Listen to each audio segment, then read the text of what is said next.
दोस्तों नमस्कार। अप्रैल 2026 में महिला आरक्षण संशोधन कानून लेकर आई केंद्र सरकार संसद में। वो संशोधन कानून जो था वो पास नहीं हो पाया, लेकिन उसके चंद घंटों बाद ही एक ऐसी बड़ी खबर आई जिसने आम आदमी पार्टी के किले में हड़कंप मचा दिया। दरअसल खबर कुछ ऐसी थी कि आम आदमी पार्टी के जो 7 सांसद थे राज्यसभा के, वो 7 सांसद छोड़कर बीजेपी को अपना समर्थन दे देते हैं और अरविंद केजरीवाल उनकी टीम को एक बड़ा झटका लगता है। विशेष तौर पर 5 वो सांसद उनमें से जो पंजाब से चुनकर आए थे। लेकिन अब पंजाब में नगर निकाय के चुनाव के नतीजे सामने आ रहे हैं। नगर निकाय चुनाव के नतीजों में आम आदमी पार्टी एक बार फिर से पंजाब में परचम लहराती हुई नजर आ रही है। दरअसल राघव चड्ढा उस गुट का सबसे बड़ा चेहरा थे जिन्होंने आम आदमी पार्टी का साथ छोड़कर बीजेपी के साथ जाने का फैसला किया। स्वाति मालीवाल, हरभजन सिंह, संजीव अरोड़ा, तमाम वो लोग, संदीप पाठक, बड़े चेहरे जिन्हें यह भी कहा जाता है आम आदमी पार्टी के वर्तमान नेताओं की तरफ से कि इन्हें बहुत छोटी उम्र में बिना किसी संघर्ष के ही वो राजनीतिक ताकत मिल गई थी, जिसके बाद इन्हें राजनीतिक तौर पर कितना संघर्ष करना होता है इसका अंदाजा नहीं लगा और इन्होंने पंजाब की जनता को उनकी पीठ में छुरा घोंपने का काम किया है। आम आदमी पार्टी के नेताओं की तरफ से तमाम कड़ी बयानबाजियां उन्हीं सांसदों के खिलाफ हुई जिन सांसदों को किसी वक्त आम आदमी पार्टी ने पंजाब से अपना राज्यसभा सदस्य चुनने के लिए विधायकों का समर्थन दिलवाया था। लेकिन अब चूंकि 2027 के पंजाब विधानसभा चुनाव में लगभग 250 दिन का वक्त बाकी है, अब 250 दिनों से पहले नगर निकाय के चुनाव करवा लेना और उसमें आम आदमी पार्टी का अपने आप को मजबूती से पेश करना, इसके क्या संकेत माने जाए। दूसरी ओर कांग्रेस पार्टी इस बार आम आदमी पार्टी में इस बड़ी पंजाब की टूट का सियासी फायदा उठाने की और इस आपदा में एक अवसर तलाशने की कोशिश कर रही है। आपदा में अवसर तलाशने की कोशिश इसलिए भी हो रही है कि यदि आम आदमी पार्टी पंजाब में कमजोर हो जाती है तो फिर कांग्रेस पार्टी का भाग्य उदय हो सकता है। कांग्रेस पार्टी के प्रधान पंजाब इकाई के अमरिंदर सिंह राजा वड़िंग साफ तौर पर ये कहते नजर आ रहे हैं कि भाई मुझे ना तो मंत्री बनना है ना कुछ और चाहिए, तो फिर मुझे डर किस बात का है। गिदड़वा सीट का भी जिक्र करूंगा, लेकिन पहले आम आदमी पार्टी के आंकड़ों को समझाते हैं जिस तरीके से उन्होंने पंजाब में परचम लहराने का काम किया है। समझिए, यहां पर पंजाब में आम आदमी पार्टी की आंधी 700 से ज्यादा सीटों पर जीत, कांग्रेस भी 300 पार के आंकड़े को पार करने में कामयाब हुई। श्रोमणी अकाली दल 225 सीटें और बीजेपी 86 सीटों पर जीत दर्ज करने में कामयाब हुई। पंजाब नगर निकाय चुनाव के नतीजे जो आ रहे हैं उसमें 8 नगर निगम, 75 नगर परिषद और 21 नगर पंचायतें शामिल हैं। सुबह 8 बजे से ही 115 काउंटिंग सेंटरों पर मतगणना शुरू हो गई थी, जहां कड़े सुरक्षा के इंतजाम किए गए।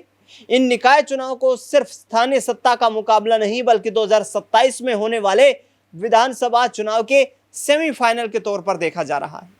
यानी कि जिस बात का हमने जिक्र किया कि 6 महीने 7 महीने का वक्त बचा है यहाँ पर पंजाब के विधानसभा चुनाव को लेकर के, और वहां पर अपनी सियासी ताकत, क्योंकि आम आदमी पार्टी कोई निशाना चूकना नहीं चाहेगी पंजाब में सरकार बनाने को लेकर, सरकार को रिपीट करने को लेकर। ऐसे में कोशिश ये होगी भगवंत मान की, अरविंद केजरीवाल की, मनीष सिसोदिया की कि ये जो नगर निकाय के चुनाव के नतीजे आए हैं इनको विधानसभा चुनाव में पूरी ताकत के साथ भुनाया जाए। अब कुछ लोग ये कह रहे हैं कि भाई ये तो नगर निकाय के चुनाव होते हैं, ये पूरी तरह सत्ता से प्रेरित होते हैं, यानी कि जिसकी सरकार होती है उसी के पक्ष में नतीजे ज्यादा आते हैं। लेकिन क्या वाकई ऐसा है कि अभी भगवंत मान और आम आदमी पार्टी की पंजाब की सियासी जमीन जो है वो बरकरार है? ये नतीजे कुछ यही बयान करते हैं। आगे बढ़ते हैं, आपको बताते हैं कि यहाँ पर अमृतसर में जिस तरीके से यहाँ आम आदमी पार्टी की जीत हुई है, इसके साथ साथ मोहाली में भी जीत हुई है। आधी सीटों पर अकेली आम आदमी पार्टी और आधी सीटों पर लगभग कांग्रेस, श्रोमणी अकाली दल और भाजपा तीनों पार्टियां सिमट कर रह चुकी हैं।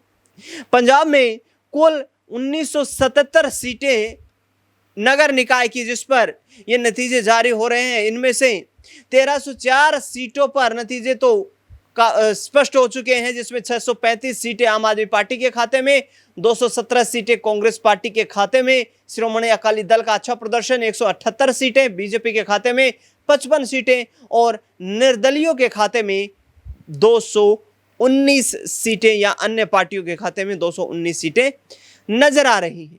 अब जानकारी देते हैं यहां पर आपको मोहाली की। मोहाली में यहां पर 9 सीटें जीतकर आम आदमी पार्टी ने कांग्रेस को पछाड़ दिया है। कांग्रेस को सिर्फ 3 ही सीटों पर अपना संतोष करना पड़ा है।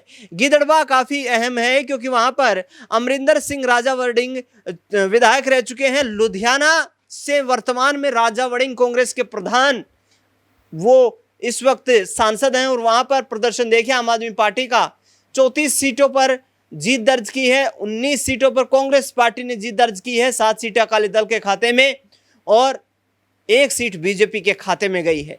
भाजपा ने अपने प्रदेश अध्यक्ष का भी परिवर्तन कर दिया है। ऐसे में अब आगामी वक्त में ये देखना दिलचस्प होगा कि मुख्य लड़ाई जो है पंजाब में वो आम आदमी पार्टी और कांग्रेस के बीच ही देखने को मिलेगी। लोकसभा चुनाव में भी कुछ ऐसा ही हुआ था, दोनों पार्टी आपस में एक दूसरे से टकरा गई थी।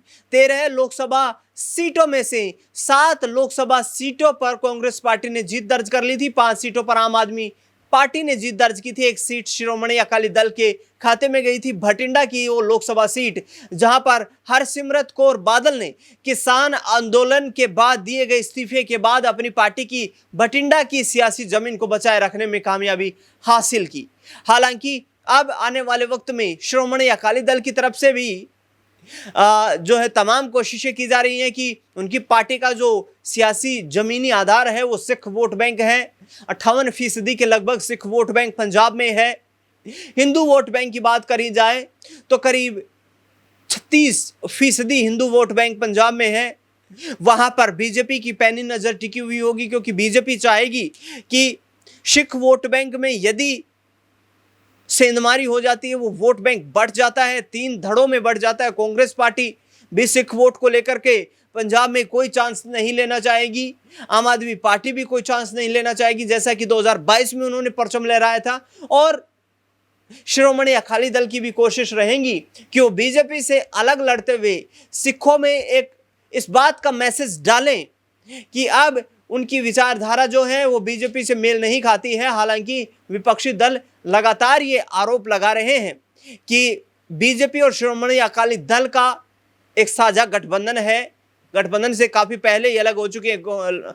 जिस वक्त पंजाब में विधानसभा चुनाव थे 2022 के, उससे पहले ही श्रोमणी अकाली दल ने एनडीए गठबंधन को छोड़ दिया था और अकेले अपने राजनीति के एक अलग रास्ते पर चलते हुए नजर आए थे। प्रकाश सिंह बादल पंजाब के पूर्व मुख्यमंत्री रहे, सुखविंदर सिंह बादल जिनके कंधों पर अभी श्रोमणी अकाली दल को आगे ले जाने की पंजाब में जिम्मेदारी है, वो लगातार जी तोड़ मेहनत कर रहे हैं। कांग्रेस की तरफ से राजा वड़िंग ने अपना पूरा जो है पार्टी की जिम्मेदारियों को अपने कंधों पर संभाला हुआ है। लगातार विपक्ष की भूमिका में रहते हुए प्रताप सिंह बाजवा और सुखजिंदर सिंह रंधावा जैसे बड़े बड़े नेताओं को वो अपने साथ एक जो मोती की मणि होती है उसमें पिरोक रखना चाहते हैं, लेकिन क्या उसमें सफलता हासिल हो पाएगी, ये सबसे बड़ा सवाल है। भगवंत मान नगर निकाय चुनाव में आदमी पार्टी की इस शानदार प्रदर्शन के बाद काफी गदगद नजर आ रहे हैं और उनका कहना है कि पंजाब में आम आदमी पार्टी ने काम करके दिखाया है, ना कि सिर्फ जुमले बनाए हैं और जुमलों के माध्यम से शासन चलाया है। देखना बेहद दिलचस्प होगा कि आखिरकार इन नगर निकाय के चुनाव के नतीजों का आखिरकार पंजाब में क्या सियासी असर 2027 में देखने को मिलता है। आपकी क्या राय प्रतिक्रिया है? क्या पंजाब में बदलाव होने जा रहा है या फिर पंजाब एक बार फिर से आम आदमी पार्टी के साथ चलने को तैयार रहेगा? कमेंट बॉक्स में बताना बिल्कुल ना भूलें। इस खास रिपोर्ट में फिलहाल के लिए इतना ही। देश दुनिया से जुड़ी हुई तमाम बड़ी खबरों के लिए बने रहे लगातार हमारे साथ। धन्यवाद।